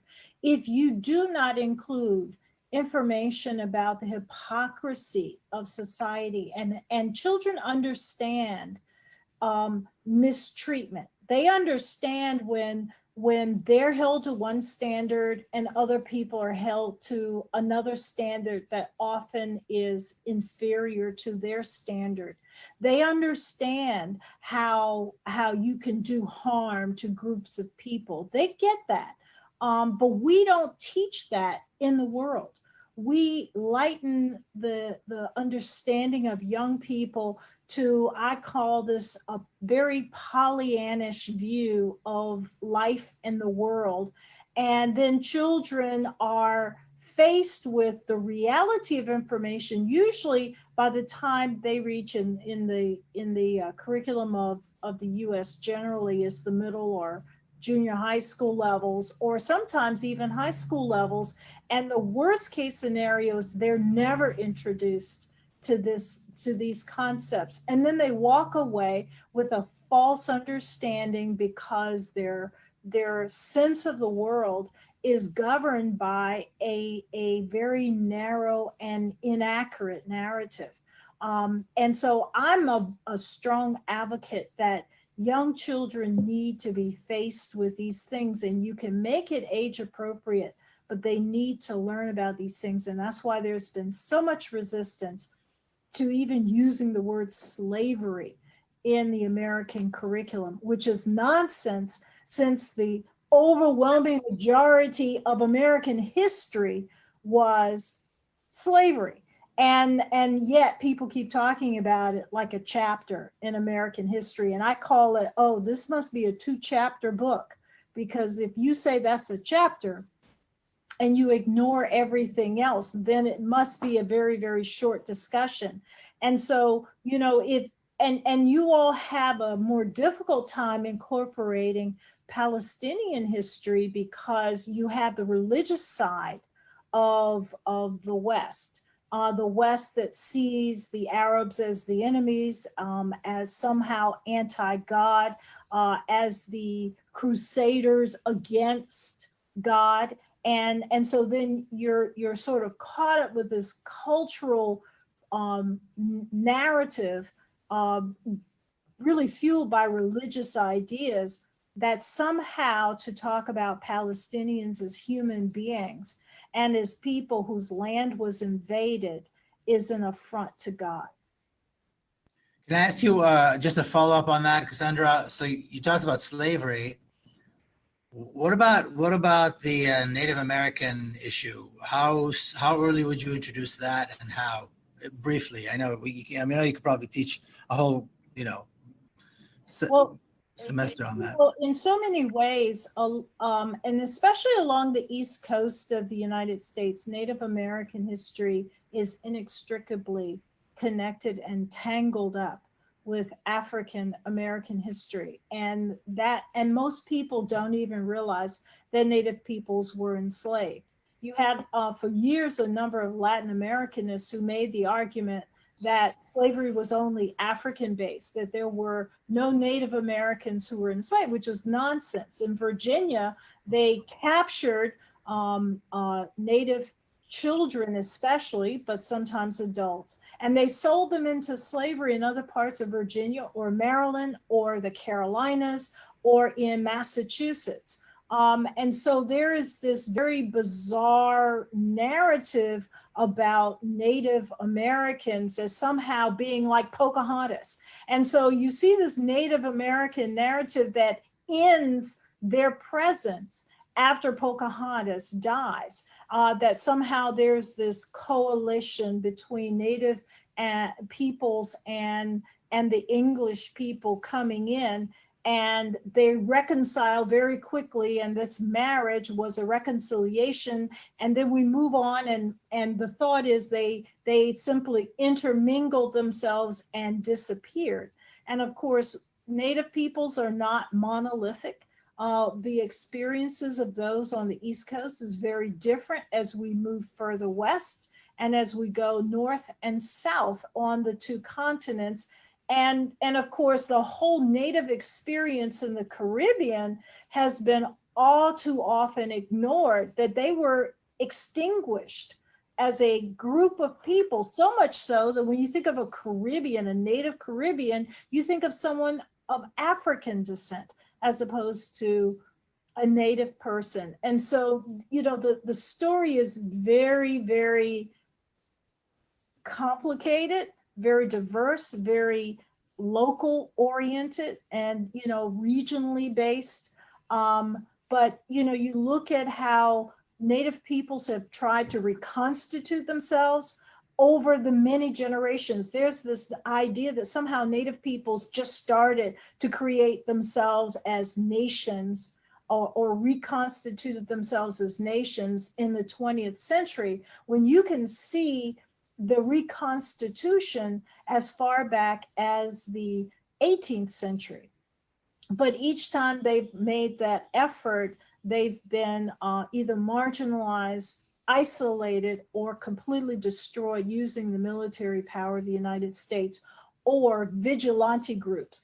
Andrew Jackson was a vigilante who used a gang of people who had weapons and attacked the Seminole Indians to destroy their bulkhead in Georgia and in the northern part of Florida, primarily because they were providing sanctuary to freedom seekers, to African and African American freedom seekers who created communities along with them, or in some cases separate, but within their larger territories, and began to adopt the culture of the Native peoples in that region. It's interesting because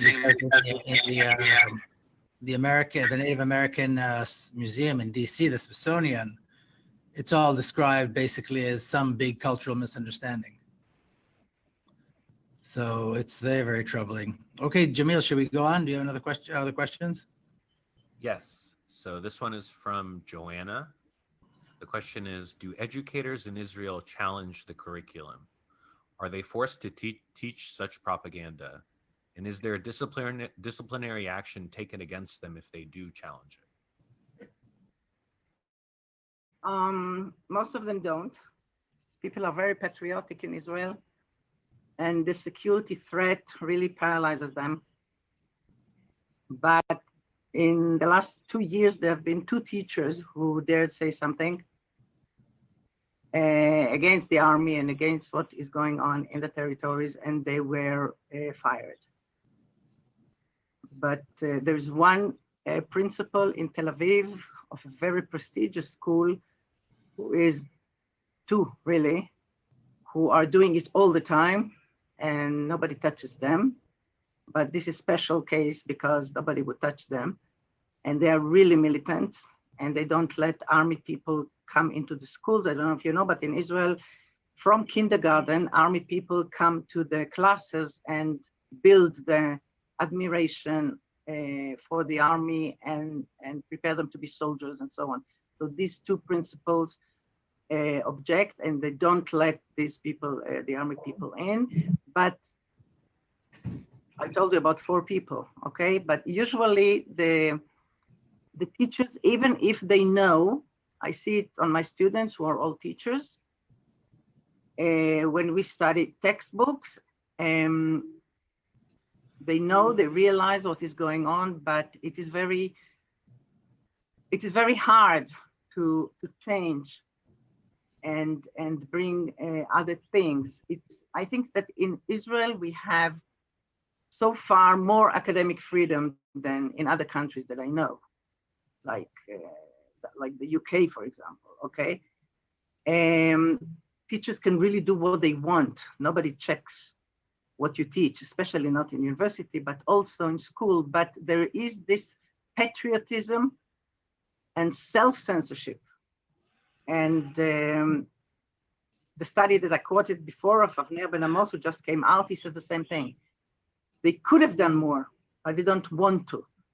Okay, they think it's wrong. They think if they do that, the children will not want to be soldiers. And this is the main objective of education. Okay. May I just point out here that when we talk about Israeli schools, I just want to point out for people to know that the Palestinian system of education within Israel is separate from the Jewish Israeli school system, and the rules that Nurit just described of academic freedom don't really work in the Palestinian system. And also, Nurit, I'm sure you meant perceived security threat, not necessarily an immediate security threat on Israel, right? The perceived, which Netanyahu and others use it as a narrative to keep people afraid in Israel, because this security threat legitimizes what we do to the Palestinians. This Nazization you mentioned is all about that, but it's totally inaccurate. We have friends, Israelis have friends all the way to the Gulf. I mean, I don't want to start naming, right? Yeah, that's right. The systems are separate. And of course, what I said applies only to Jewish schools. In Arab Israeli schools, there's no way anyone can object to anything. Most of them are appointed by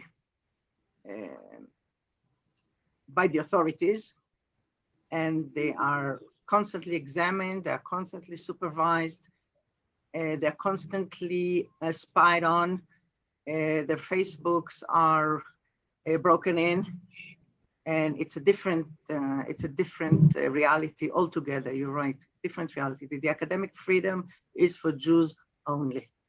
That's right.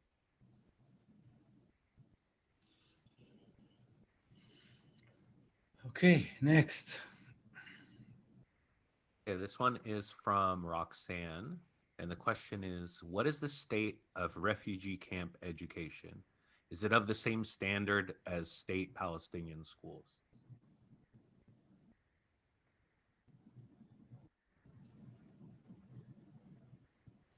Sorry, I missed the first part of the question. Sure, I'll repeat it. So the first part of the question is, what is the state of refugee camp education? Is it of the same standard as state Palestinian schools? Well, I mean, most of them are run by UNRWA, the UN agency for refugees. And some people might say that previously, historically, now UNRWA doesn't receive funding from the US, and most of the funding comes outside the US. So it's been under a lot of pressure in terms of managing the UNRWA system. But in refugee camps, the schools, like in Lebanon refugee camps, Jordan, and in Palestine, the schools have their own system that is separate from the Palestinian Authority. And they tend, looking at reports, I was just looking at UNRWA reports and their website, they tend to adopt the host country curriculum. So in Palestine, they use some of those borrowed from Jordan and Lebanon, but they don't. There are about 720 12 or 13 UNRWA schools in the 3 locations in Lebanon, Jordan, and Palestine. And in the Palestinian territories in Palestine, they use some of the materials from Jordan, Lebanon, but a lot from the Palestinian Authority textbooks. It's a choice. They don't have to use the Palestinian Authority textbooks.